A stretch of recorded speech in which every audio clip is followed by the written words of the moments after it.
My wife didn't want a divorce? I wanted a divorce. She wanted my money? She was going to get my money. Then, I caught her cheating on me. I got the divorce I wanted. She got nothing. I never thought I'd be so happy to catch my ex-wife cheating. I'm not even sure if this qualifies as revenge. I think it does, but I'll let the public be the judge. First off, this story occurred many years ago. Let me give you a rundown of the laws around divorce where we lived at the time. Both parties need to agree to the divorce unless one party can prove the other party is at fault. This would mean something akin to cheating. There are also other reasons, but cheating falls into this. Now, I honestly shouldn't have married my ex-wife, but I was young, dumb, and full of cum. She was pretty, and I did what I did. After our first year of marriage, I came to the conclusion I wanted to end our marriage. It wasn't working out for many reasons. However, my ex-wife did not want a divorce. Her life was better being married to me than without me, and I think she was trying to hold on to that. But there was no love. My ex-wife set a price of $100,000 to agree to a divorce. This does happen here, where if one party wants a divorce and the other doesn't, the party that doesn't want the divorce comes up with a cash payment they want and you negotiate from there. Now, I didn't have $100,000. I could get about $25,000.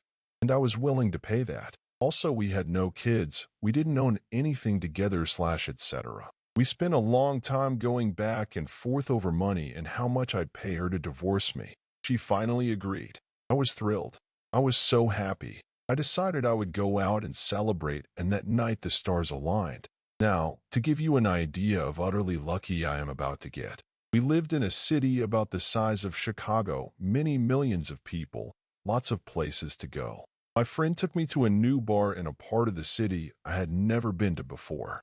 We celebrated. We had a good time. I walk out the bar around 2:30 a.m., and it was like fucking Christmas. There was my wife, with another man. I had a hunch she was cheating on me, and I was so happy. She was heading for a taxi, and I ran and got into a taxi behind her and told the cab driver to follow them. Much to my enjoyment, the taxi was clearly going to my house. She gets out. I pull out the camera, and I get a few pictures of her kissing this man. Once I get the photos, I immediately email them to my work account to protect them, and I get out the car and I approach the two lovebirds. I introduce myself. I thank the kind gentleman, and I make one request. If they want to have sex, don't have sex in my house. That's all. I then hand her lover my business card. I thank him for all the money he saved me and tell him if he ever wants to go grab a beer, I'd be happy to buy him a few rounds. I then wish the two lovebirds all the best and go upstairs and head to bed.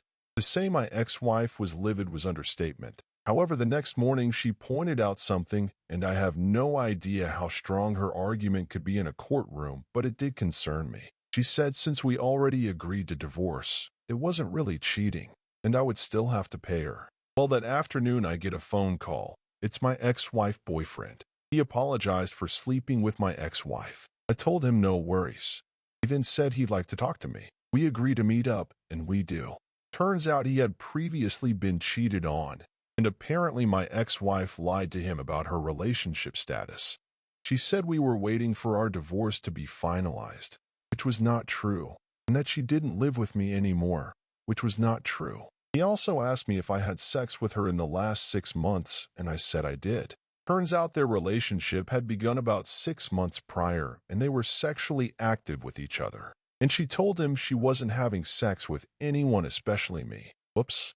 I asked him if he had any documentation of them dating, and he goes, yeah.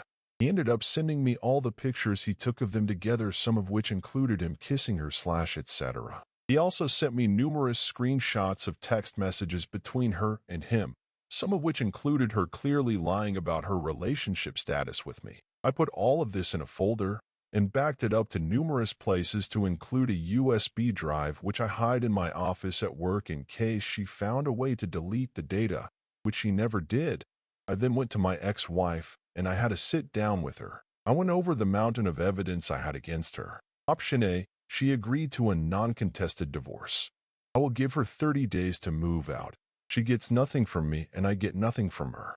Option B, I get a lawyer, and I sue the living crap out of her, get a massive judgment against her, still get my divorce, and saddle her with a ton of debt for the rest of her life. She agreed to the non-contested divorce. That was on a Saturday. That Monday, we went to the courthouse file for divorce. This started her 30 days. I shacked up with my buddy so I could be out of her way. We had a court hearing a few weeks later. Judge made it clear we were doing a non-contested divorce. Once he stamps the divorce decree, we have to report this to City Hall and our divorce will be finalized. Us not having kids or property make it quick and easy. We both agreed. We both signed. Judge stamped the documents. I eagerly grabbed my divorce decree and rushed to City Hall to report my divorce. And wham, bam, thank you, ma'am. I was a free man. I actually ended up becoming friends with the guy that was banging my wife, and we still talk today.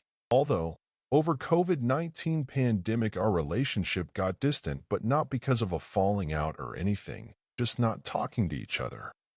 Cheating while we're engaged? I'll exploit your phobias. A while back, I was engaged to a guy who seemed like a good choice. Attractive, funny, good job, owned a home. I learned he had a bit of a downside, though. He was a cheating slime ball mother effer, not just a one-time one-night stand with after too much to drink, which I would have still been angry about but could have probably gotten over, but repeatedly with more than one woman. I picked up on a few cues, but eventually had things confirmed beyond a shadow of a doubt. I was venting to my brother about this, and told him about how I planned to move out while the assbutts was out on a week-long business trip. He volunteered to help me before I asked, and then got this amazing devious grin on his face. We can also leave a memento for him, he said. When I asked what he meant, he said Pennywise and his friends. You see, the Dick Dipper was scared of clowns. Not just a little uncomfortable, but fucking terrified of them. Even as a grown man, a clown on a TV show, webcomic, or book would freak him out and he'd have to change the channel or click away. My brother owns a print shop and is protective of his little sister. So in the couple of weeks leading up to Asbut's trip, he printed off a dozen pictures of clowns in various sizes, ranging from really small wallet-sized ones to big poster-sized prints. We framed most of the stuff in some super cheap plastic frames. Others we laminated. He managed to move all of my stuff out pretty quickly, which gave us a lot of time to get things set up for my ex. We took down every single framed picture and put up framed clown pictures. The clowns ranged from average clown to nightmare fuel hellspawn. Pictures on the walls, art prints, photographs, and frames on tables. You name it, it was replaced with a clown picture. Where we became really devious was taking the laminated ones and placing them in things like the silverware drawer, the underside of the toilet lid. So when he went to take a piss, he'd be greeted with this when he lifted the seat, in the fridge and freezer, on the back of cleaning bottles, in his underwear drawer, and a bunch of other places. We even made sure to put some in places that he wouldn't go into for a while so he'd get scared months later. He had one of those attic accesses that you have to pull down on and a ladder descends. We put a big laminated clown face on there, so when the ladder flipped open for him to climb, he'd get a clown face. While we were setting this up, I went a step further and changed the wallpaper on his desktop computer to a clown. I also took about 10 of his favorite movies that he had on DVD and replaced them with one-burned DVDs that had clown footage. They autoplayed, and we'd printed up labels that looked like the original DVD artwork. We put all of his original artwork and DVDs in the basement, off the ground and protected from damage, but surrounded by giant clown posters of Pennywise and the like. An emotion sensor that, when triggered, would play a creepy clown laugh. I left a note on the kitchen table that said, I know about all the women names. Fuck you. I'm out. After a few days of hard work of moving me out and moving a few clown cars worth of terror in, my brother, his wife, and I celebrated by grilling some steaks and having a few beers. These were paid for by the engagement ring I sold. Once the dumbass returned, I got a text message or two that was along the lines of, you bitch. It must have taken him days to take care of the photos out in the open alone. There was never any further action or legal repercussion for what we'd done. After all, what grown man would want to say that his ex-fiancée scared him with clown pictures? Found out girlfriend of 3 years has not been going to the office, but in fact has been a sugar baby for her boss. She claims it was never sexual and is begging my forgiveness. What should I do? Me, a 39 male, live-in girlfriend, 28 female, of 3 years has been having a sugar daddy relationship with her boss for 4 years. So my girlfriend always worked a weird schedule. I always felt something was off, but I had to trust her. She worked like 2 days a week, Friday and Saturday, from 13 to 1700 hours. She told me she was doing part-time data entry at a real estate company. Even with this reduced schedule, she'd call off like once every 2 weeks. It just seemed odd. So anyway, she is Japanese and we are in Japan. I'm American, and we were considering preparing for our future in the US, eventually. Because her work was so odd, I asked her if she had pay slips. So, she sent me a pay slip. It was so obviously fake it was insulting. It said she was making about $600 per month. I asked her what the deal was, and she then said her salary is actually higher than many people based on the hours of work she does, and she didn't want to tell me because it looked suspicious, thus the fake pay slip with a super low salary. She claimed her salary was so high $2,000 because she has worked for the company since it started. My spidey sense were tingling because no small company just gives people free money. Anyway, after lie, she finally came clean and said that she is actually her married boss, the company owner's sugar baby, Papakatsu in Japanese. She said, whenever she had been going to the office, she had in fact been going to the train station near the office, where he'd pick her up in his car. They'd go to lunch, then drive around for an hour, then he'd drop her off at the station. After she'd window shop or go to the gym, and finally come back home. He paid her $2,000 a month on the company's payroll for this. Mind you, he is married, and being the company's owner, misusing funds. They met because she accumulated massive credit card debt. I had no idea, and she started to work at a girls' bar, also no idea, about 5 years ago, and he was one of her clients. He offered her a job at his real estate company. She says initially it was legit data entry for 1 year, but some of the workers noticed he was giving her special attention. So that's when he asked her to stop coming to the office, and since then it has been a sugar daddy situation. She claims it was never sexual. It was purely a lunch date situation for 4 years. Anyway, what should I do? Should I believe that it was never sexual and forgive her? She is crying and begging for my forgiveness and swearing it was never sexual. I broke up with my boyfriend on his birthday for horrible actions he did when he was a teenager. I don't know whether this counts as a pro-revenge, but here is my story, which happened some years ago. I, 26 female at the time, had just started dating Thomas, 28 male, and things seemed promising. Very sweet man, educated, quite smart, and good looks. After 7 weeks of dating, he invited me and 2 of his childhood friends, let's call them Alex and Bart, for a long 29th birthday celebration weekend at his father's country house in a small French town. His father was going to be around as well, and I was very excited to meet everyone. Day 1, Friday, is fun. I am happy to get along well with Thomas's father, a smart and caring man. Day 2, Saturday, after a very nice day, we enjoy a party in the garden with the neighbors, including some friends of Thomas. After a few hours and lots of drinks, a group of people gather around a small campfire and start sharing childhood memories.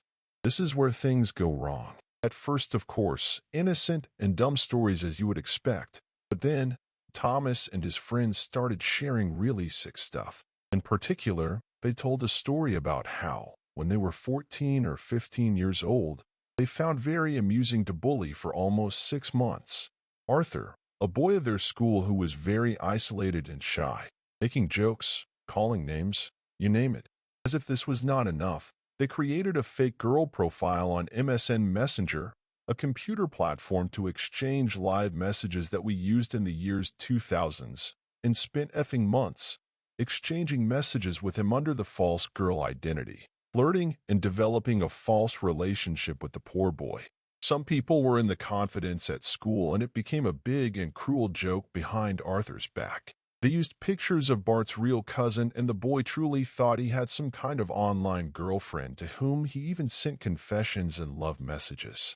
At some point, they got bored and scheduled a false rendezvous URL asking the boy to take a bus for 2 or 3 hours, wearing a t-shirt Elmer the Elephant, based on a private joke.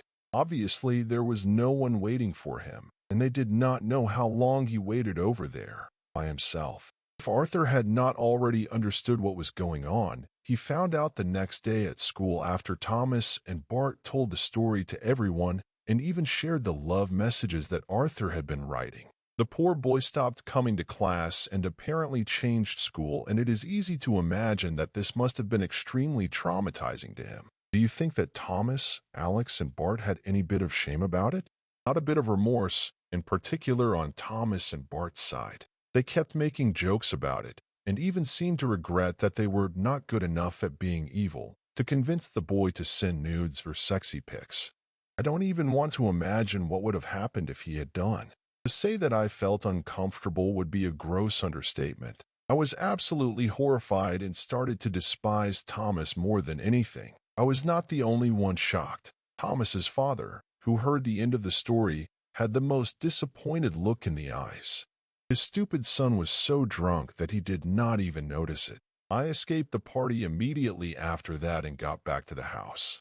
I could not sleep at all this night, and I kept thinking about the evening and how Thomas was still finding this funny. I heard him coming to bed around 4 a.m., but I pretended I was asleep. Day 3, Sunday, was the actual birthday, and the initial plan was that I would take Thomas on a one-to-one fancy surprise date for lunch nearby, and then we would meet the group for a late afternoon party. But instead, I woke up very early on Sunday morning, took all my stuff in silence, and went alone to the train station where I took a direct train heading back to Paris. I decided to send a text to Thomas wishing him happy birthday and telling him to meet me at a certain location 1 hour from the house for a surprise, and that I needed to go a little bit in advance to make sure that everything would be perfect. I had picked the location randomly, using Google Maps to gain time. Thomas read the text around 10 a.m. when he woke up. He responded with excitement that he would follow religiously the instructions. When he arrived there at 12:30, I told him to wait further as there was little delay on something. Then I asked him to meet me at a restaurant which was 30-minute drive from the initial location. When he arrived at 13:15, I texted him that I was on my way, would arrive in 20 minutes, and that he will understand when he sees me why I made him wait. I also asked him to order some food and the most expensive bottle on the menu. Around 13:30, he started calling me several times and sent a lot of worried texts. And after 45 minutes, I responded in French. So, how does it feel to have people play with your feelings? And I stopped responding. I let him call and text the entire afternoon, never responded. At some point, an unknown number called me. It was his friend Alex asking what was going on and that Thomas' birthday was completely ruined because of what I did. I just responded, "This is an extremely small payback for what you did to Arthur. Tell Thomas to stop calling me," and hung up. I blocked them. I still felt bad the entire evening as I had started to grow attached to Thomas back then. The following days, a common friend called me to say that my reaction was completely absurd and unfair, that it was not my role to punish someone for actions they did as a teenager, that they were adult ways of saying things, and that I had been completely crazy. Only a few people supported what I did. Everyone else seemed to think that I was a bitch. Thomas tried to fix things and win me back for a few months afterwards. I never responded to any of his messages. I don't regret it. I simply hope that Arthur, who should be 35 or 36 years old now, is well. Edits. I really did not expect so many reactions and comments. As expected, I see that not everyone approves what I did, but I am surprised to receive so many kind messages. Thank you. About Thomas's father, he was actually one of the few people understanding my actions. He called me shortly after the incident to discuss an unrelated topic. I was to give him a list of recommendations about something, and was already aware of everything. He did not badmouth his son, but I could really feel that he was disappointed. He simply told me that he had not found sleep the night of Saturday to Sunday because of what he had heard during the party. He told me he appreciated meeting me and expressed regret that I was not with his son anymore, but also said that he understood my reasons. He did not try to convince me to get back with Thomas. This man was truly a gentleman. I don't know what became of Arthur. I don't even know his last name. I think that even if I had known his name, I would not have reached out to him by fear of making him remember things that he probably wants to forget. I hope he is a confident man and that he still likes Elmer the elephant. Thanks for watching. Please comment, subscribe and hit the notification bell so you don't miss out on new videos.